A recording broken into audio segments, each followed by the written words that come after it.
또 내가 보니 보라, 어린 양이 시온산에 섰고 그와 함께 14만 4천이 서 있는데 그들의 이마에는 어린 양의 이름과 그 아버지의 이름을 쓴 것이 있더라. 내가 하늘에서 나는 소리를 들으니 많은 물소리와도 같고 큰 우레소리와도 같은데 내가 들은 소리는 검은 고 타는 자들이 그 검은 고를 타는 것 같더라. 그들이 보좌 앞과 내 생물과 장로들 앞에서 새 노래를 부르니 땅에서 속량함을 받은 14만 4천 밖에는 능히 이 노래를 배울 자가 없더라. 이 사람들은 여자와 더불어 더럽히지 아니하고 순결한 자라. 어린 양이 어디로 인도하든지 따라가는 자며 사람 가운데서 속량함을 받아 처음 익은 열매로 하나님과 어린 양에게 속한 자들이니 그 입에 거짓말이 없고 흠이 없는 자들이더라. 또 보니 다른 천사가 공중에 날아가는데 땅에 거주하는 자들 곧 모든 민족과 종족과 방언과 백성에게 전할 영원한 복음을 가졌더라. 그가 큰 음성으로 이르되 하나님을 두려워하며 그에게 영광을 돌리라. 이는 그의 심판의 시간이 이르렀음이니 하늘과 땅과 바다와 물들의 근원을 만드신 이를 경배하라. 또 다른 천사 곧 둘째가 그 뒤를 따라 말하되 무너졌도다, 무너졌도다. 큰 성 바벨론이여, 모든 나라에게 그의 음행으로 말미암아 진노의 포도주를 먹이던 자로다. 또 다른 천사 곧 셋째가 그 뒤를 따라 큰 음성으로 이르되 만일 누구든지 짐승과 그의 우상에게 경배하고 이마에나 손에 표를 받으면 그도 하나님의 진노의 포도주를 마시리니 그 진노의 잔에 섞인 것이 없이 부은 포도주라. 거룩한 천사들 앞과 어린 양 앞에서 불과 유황과 고난을 받으리니 그 고난의 연기가 세세토록 올라가리라. 짐승과 그의 우상에게 경배하고 그의 이름표를 받는 자는 누구든지 밤낮 쉼을 얻지 못하리라. 성도들의 인내가 여기에 있나니 그들은 하나님의 계명과 예수에 대한 믿음을 지키는 자니라. 또 내가 들으니 하늘에서 음성이 나서 이르되 기록하라. 지금 이후로 주 안에서 죽는 자들은 복이 있도다. 하심에 성령이 이르시되 그러하다. 그들이 수고를 그치고 쉬리니 이는 그들의 행한 일이 따르니라 하시더라. 제가 오늘 말씀을 묵상하다가 계속해서 눈이 머물렀던 단어가 하나 있는데요. 우리가 어제 말씀에서는 두 뿔 달린 666을 봤습니다. 그런데 오늘 말씀 1절을 보시면 시온산의 어린 양과 함께 서 있는 14만 4천의 택자들을 보게 되는 겁니다. 그런데 2절에서 요한 앞에 그들이 나타나자 갑자기 거대한 소리가 들리기 시작하는데 이게 얼핏 들으니까 많은 물소리와도 같고 또 들어보니까 큰 우레소리와도 같은데 요한이 더 자세히 들어보니까 검은 고 타는 소리처럼 음악 소리가 들리는 거예요. 그래서 3절을 보면 요한이 이 소리의 정체를 정확히 알기 위해서 더 자세히 들어보니까 그 소리가 어떤 소리였습니까? 14만 4천의 택자가 일제히 합창하는 새 노래였던 겁니다. 그런데 여기서 저는 이 새 노래라는 표현에 계속 저의 생각이 머무는 거예요. 이 새 노래라는 것은 아버지 하나님과 아들 예수님께 택함받은 사람들이 부르는 노래인데 왜 이 노래를 칭할 때 거룩한 노래 혹은 정결한 노래라고 하지 않고 왜 이 노래를 새 노래라고 하는 것인가? 제가 지난 주일에 이것에 대한 답을 주는 경험을 했는데요. 요즘 저희 한일교회는 한창 양육 시즌입니다. 그래서 정말 바쁘게 양육이 진행되고 있는데요. 저는 이번 주에 이제 세례를 받는 자매가 한 분 계셔서 이 자매님과 기초교육을 시작했습니다. 그리고 이날 교육의 주제가 성경책이었는데요. 제가 공부를 하다가 그 질문을 던진 겁니다. 자매님은 말씀을 읽거나 듣다가 크게 감동하고 내가 변하는 경험을 한 적이 있습니까? 이렇게 물어봤어요. 그런데 여러분, 이 질문이 어려운 질문이 아니니까 내가 변한 사례가 있으면 말하면 되는 거고 없으면 제가 말씀으로 변화된 간증을 내 간증을 하면 되는 것이고 이게 이렇게 되게 간단한 질문이었거든요. 그런데 이 자매님이 질문을 받더니 되게 괴로워하는 거예요. 그런데 얼마나 괴로워하는지 막 머리를 쥐어뜨는 겁니다. 그러면서 혼잣말을 하는데 뭐라고 하냐면요. 말하면 안 되는데, 말하면 안 되는데, 계속 이 말을 하는 거예요. 그런데 제가 가만히 보니까 그 안에 뭔가 이제 거리낌이 있는 것 같은데, 순간 말씀을 통해서 성령님이 방문하신 것 같더라고요. 그러니까 이 성령 충만이 지금 갈등 충만으로 뭔가 나타난 겁니다. 그래서 제가 이제 가만히 지켜보면서 기다려줬습니다. 그런데 혼자서 막 괴로워하다가 결국 입을 열어서 말을 했는데, 뭐 여러분이 지금 긴장하시면서 기다린 것 같은 엄청난 사연은 아니고요. 이런 겁니다. 지금 이 자매님의 집안에서 지금 자매님만 예수님을 믿는데, 이 자매님은 너무 크신 하나님의 은혜로 예수님을 믿게 됐고 아직은 믿은 지 얼마 안 되는 초신자예요. 그런데 얼마 전에 어떤 일이 있었냐? 이 자매님의 어머니가 자녀들의 점을 보는데 2022년에 자매님의 운세가 대통한다는 거예요. 그러면서 말씀하신 게 뭐냐면 좋은 일이 생길 것 같으니까 지금 다니는 직장 그만두고 교육공무원 시험을 봐라, 이렇게 된 겁니다. 그런데 이게 타이밍이 절묘했던 게요. 이 자매님이 지금 직장을 다니고 있는데 요즘 이제 탈진이 오면서 너무 힘들었던 거예요. 그래서 직장을 그만두고 쉬는 시간을 가질까 하는 생각을 가지고 있었는데 갑자기 어머니한테 전화가 와서 하시는 말씀이 뭐냐. 네가 내년에 운수가 대통하니까 직장 그만두고 공부해서 시험을 보라는 거예요. 그러니 여러분, 이 말이 얼마나 복음처럼 들렸겠습니까? 쉬고 싶은데 마침 그걸 지지해주는 말을 하는 거예요. 그래서 이제 100% 나는 직장을 그만둔다, 이 결심을 했는데 문제가 뭐냐? 이 자매님이 저희 교회를 다니시니까 매일 아침마다 큐티 설교를 듣는데 목사님이 말하는 게 뭐냐면 계속 경계를 지켜야 된다, 있는 곳에 잘 머물러 있어야 된다, 뭐 이런 말을 하더라는 거예요. 그런데 지금 선포되는 말씀이 내가 듣고 싶은 말이 아니잖아요. 그러니까 이 자매님이 저한테 자신의 계획을 숨기고 아주 오랫동안 오픈을 안 한 거예요. 왜냐? 이걸 가지고 상의를 하면 내가 원치 않는 대답이 올 것 같은 거예요. 그런데 문제는 숨기고는 있는데 말씀을 들을 때마다 그 말씀이 너무 고통이 되는 거예요. 그런데 그 중에서 가장 고통을 주는 게 뭐냐? 내가 이제 예수님을 믿게 됐는데 직장을 그만두는 결정의 속마음을 가만히 보니까 거기에는 운수 대통한다는 무당의 말이 너무 결정적이었던 거예요. 그런데 무당의 말을 듣고 직장을 그만두는 자신이 너무 잘못됐다는 생각이 들고 이런 식으로 결정한 길에 하나님이 은혜를 주시지 않을 거라는 걱정이 계속 되는 겁니다. 그래서 이걸 목사님께 오픈해야 되나 말아야 되나를 놓고 막 괴로워하다가 여기저기 전화를 걸어서 목사님께 말하는 게 맞겠냐고 묻는데 모든 사람들이 했다는 말이 뭔지 아십니까? 그걸 왜 목사님하고 상의를 하냐고. 그냥 네가 하고 싶은 대로 하라고. 전부 다 그렇게 얘기를 했다는 거예요. 전부 다. 그런데 1대1로 성경 공부를 하던 날 제가 이제 질문을 던진 거죠. 우리 자매님은 말씀을 듣고 생각이 변한 적이 있냐? 돌이킨 적이 있냐? 이 질문을 받는데 이게 너무 괴롭더라는 거예요. 그래서 고민을 하다가 저한테 이제 자신의 상황과 지금의 마음을 이제 오픈을 해준 겁니다. 그래서 이날 마음을 나누면서 점쟁이의 말을 따라 결정하려고 했던 그 죄를 함께 회개했는데요. 이 자매님이 저한테 해준 말이 이겁니다. 하나님이 없이 살던 시절에 자신의 마음에는 불안함이 많았기 때문에 거의 점괘 중독처럼 살았다라는 거예요. 그래서 예전에는 스마트폰에 점 보는 앱을 깔아서 매일 아침마다 오늘의 운세를 보기도 하고 매년 휴가 시즌이 되면 꼭 부산에 가서 항상 들르는 타로 점집이 있는데 거기를 가서 자신의 운명을 꼭 듣고 온다는 거예요. 왜냐? 안 그러면 너무 불안한 거예요.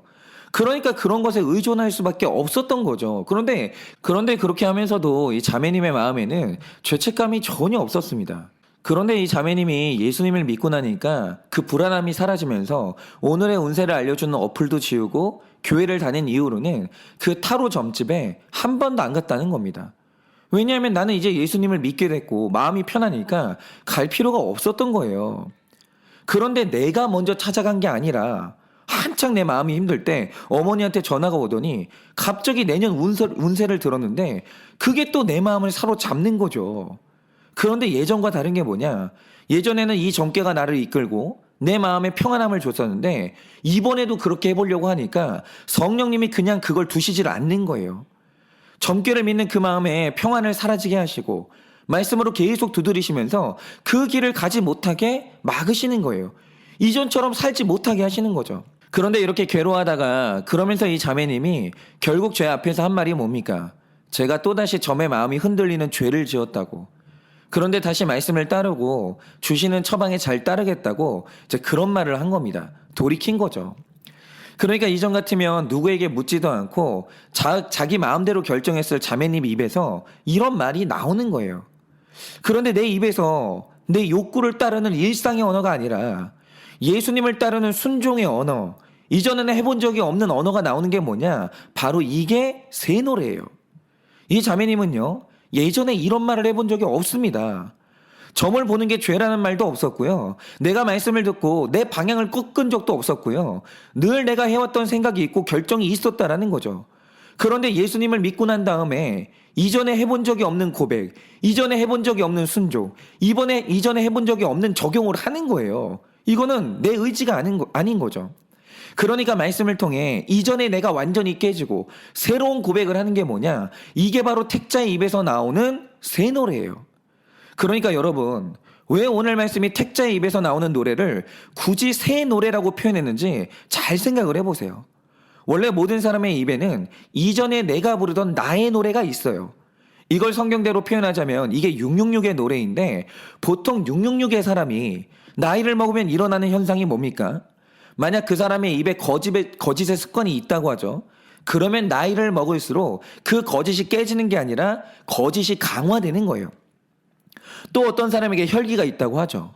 그럼 보통 666의 사람은 그 혈기가 깨지는 게 아니라 더 단단하게 혈기가 굳어지는 거예요. 이게 보통 사람의 패턴입니다.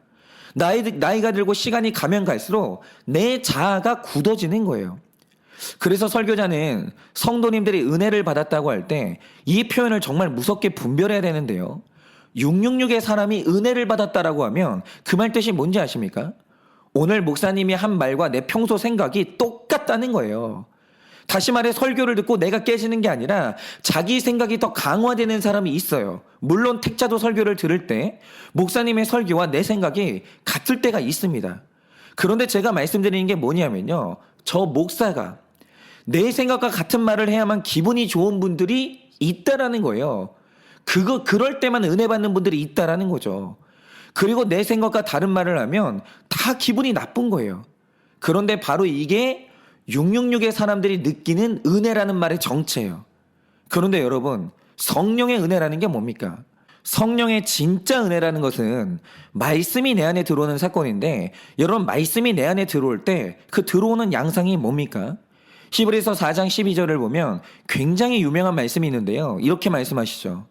하나님의 말씀은 살아있고 활력이 있어 좌우에 날선 어떤 검보다도 예리하여 혼과 영과 및 관절과 골수를 찔러 쪼개기까지 하며 또 마음의 생각과 뜻을 판단하나니 라고 합니다.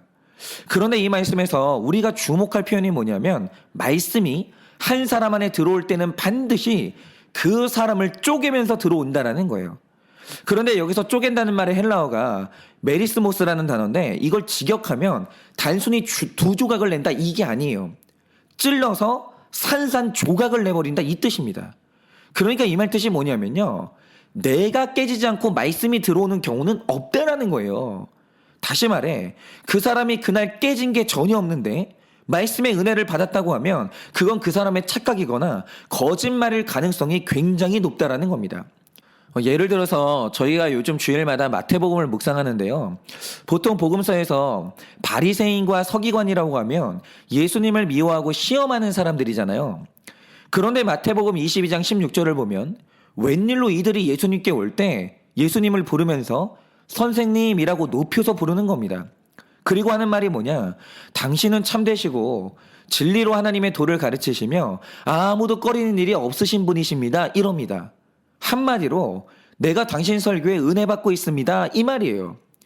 그런데 가만히 보잖아요. 이들이 말은 그렇게 하는데 깨지는 게 하나도 없는 거예요. 그러면 이 말 뜻이 뭔지 아십니까? 은혜 받았다는 그 말이 거짓말이라는 겁니다. 그런데 아니나 다를까 그날 이들이 이런 식으로 밑밥을 깔고 또 예수님을 시험하는 거예요. 그러면 이 말 뜻이 뭡니까? 하나님의 말씀이 사람 안에 임재할 때는 그 사람을 그냥 놔두고 들어가는 일은 절대로 없다라는 겁니다. 언제나 복음은 그 사람을 완전히 깬 다음에야 들어오는 거예요. 그래서 정말 은혜 받은 사람의 입에서 반드시 나오는 게 뭔지 아십니까? 이전에 내가 부르던 노래가 산산조각이 나고 이전에 고백한 적이 없었던 새 노래, 바로 그게 나오는 거예요. 지난주에 한 성도님께서 저희 교회에 방문을 해주셨는데요. 새벽 큐티 설교를 듣다가 꼭 한번 와보고 싶어서 방문해 주셨다고 얘기를 하시더라고요. 그런데 제가 그분과 대화를 하다가 진짜 은혜를 많이 받았습니다. 왜 그러냐면 이분도 누구 못지않게 신앙생활을 열심히 하시는 분이에요. 그래서 이분도 말씀하시기를 내가 그동안 신앙생활을 잘하는 줄 알았다라는 겁니다. 그런데 어느 날 우연히 구속사의 말씀을 듣고 이제 말씀을 듣는데 목회자가 자기 죄를 고백하더라는 거예요. 그런데 그 죄 고백을 듣는 데서 많이 깨지셨다라는 거죠. 그리고 제가 얼마 전에 별세 신학을 전해주신 이중표 목사님 이야기를 했는데 그 설교를 통해서 이분이 이중표 목사님의 글을 읽어보신 거예요. 그리고 그 글을 읽고 또 마음이 깨지고 너무 은혜를 받았다라는 거죠. 그런데 제가 그분 고백을 들으면서 정말 신기했던 게 뭔지 아십니까? 사실 제가 요즘 오랫동안 가지고 있었던 가치관이 깨지고 있는데 저의 움직일 수 없는 두 가지 가치관이 뭐였었냐면 큰 부자는 은혜 받기 진짜 힘들다. 그리고 중년 남자는 절대로 깨지고 변하지 않는다. 이게 제 가치관이었거든요. 그런데 하나님께서 요즘 저에게 많은 만남을 허락하시는데 우리 교회 장로님들도 보면 중년 남자들인데 말씀으로 깨지거든요. 또 제가 주일에 만난 분도 중년 남자분인데 굳어있는 게 없고 말씀이 임하면 너무 쉽게 깨지시는 거예요. 그리고 요즘에 제가요, 잘 깨지는 부자, 겸손한 부자를 만나고 있거든요. 그러니까 요즘에는요, 기존에 제가 가지고 있던 가치관이 막 깨지는 거예요. 그러다가 오늘 말씀을 보게 됐는데, 오늘 말씀을 묵상하다가 완전히 깨진 게 뭔지 아십니까? 1절을 보면, 말씀으로 깨져서 새 노래를 부르는 사람들을 14만 4천이라고 하는데, 이 14만 4천에 대한 기록을 보면 이들의 나이나 성별이나 직업이나 재산에 대한 기록이 전혀 없습니다. 그저 그 이마에 예수님과 아버지 하나님에 대한 믿음이 있고 4절처럼 어린 양 예수님이 어디로 인도하든지 따라가는 사람은 전부 다 14만 4천이고 그 안에 포함되는 사람들은 전부 다 깨지는 거예요. 다시 말해 그 사람이 깨지냐 안 깨지냐의 문제는 성별, 나이, 직업이나 재산의 문제가 아니라 택함을 받았냐 안 받았냐 이 문제였던 겁니다. 그러니까 제가 미련하게도 이걸 알았어요. 만약 어떤 부자가 14만 4천이다. 그는 깨져요. 반드시 깨집니다. 어떤 중년 남자가 14만 4천으로 이 부름 받았다. 그러면 그는 깨지는 거예요. 반드시 택자는 깨집니다. 저는 말씀 듣고 80대신 이 할머니 권사님도 회개하면서 울면서 기도하는 것을 봤기 때문에 이 세상에 말씀이 깨지 못할 사람이 없다는 걸 저는 이제 확신합니다. 그런데 사람이 안 깨질 때 그 안 깨지는 것의 의미가 뭐냐면 바로 그게 666이라는 거예요. 말씀이 안 들리는 겁니다. 그리고 생각해보면 제가 그랬는데요. 어릴 때 제가 자주 말씀드렸듯이 어릴 때 제가 자랐던 아버지의 교회는 작고 가난했습니다. 그래서 저는 이게 말로 할 수 없는 고통이었어요. 열등감이었고요. 굉장히 결핍이 심했습니다. 그래서 제가 결심한 게 뭐냐면 일단 내가 신학을 하기는 하는데 만약 나까지 작은 교회 목사가 돼야 된다고 하면 그냥 목회를 안 하고 말지. 내가 아버지와 같은 길을 가지는 않는다. 이게 저의 확고한 신념이었습니다. 그래서 제가 신학을 하고 난 다음에 오직 단 한 가지의 깨지지 않는 목표가 뭐였었냐면 대형교회 목사 되는 거, 성공하는 거. 이게 유일한 저의 목표였고 이 길을 향해서 진짜 직진을 했습니다. 그러다가 어느 날 제가 큐티를 만나게 됐고 그래서 날마다 말씀을 묵상하기 시작했는데 말씀을 묵상하면 마음에 평안이 오고 하나님의 사랑이 쏟아지고 저는 이런 게 아니더라고요. 말씀이 들리고 말씀이 들어오기 시작하니까 그때부터 하나님이 저를 깨기를 시작하시는데요. 제일 먼저 누구도 흔들 수 없었던 대형교회에 대한 저의 야망을 사정없이 깨시는 거예요. 야, 목사 인생의 목적이 한 성도의 변화가 아니라 큰 건물, 좋은 대우 이런 게 되어도 정말 좋은 거냐? 너 정말 그런 목적이 깨지지 않고서도 너 천국 갈 자신이 있냐? 이런 질문을 계속 던지시면서 저를 깨시는데 이게 너무 괴로운 거예요. 그러면서 어느 날 하나님께서 작은 교회인 한일교회 가는 길을 열어주셨는데 처음에는 진짜 그 길로 못 가겠는 거예요. 왜냐하면 깨지지를 않으니까 갈 수가 없는 거예요.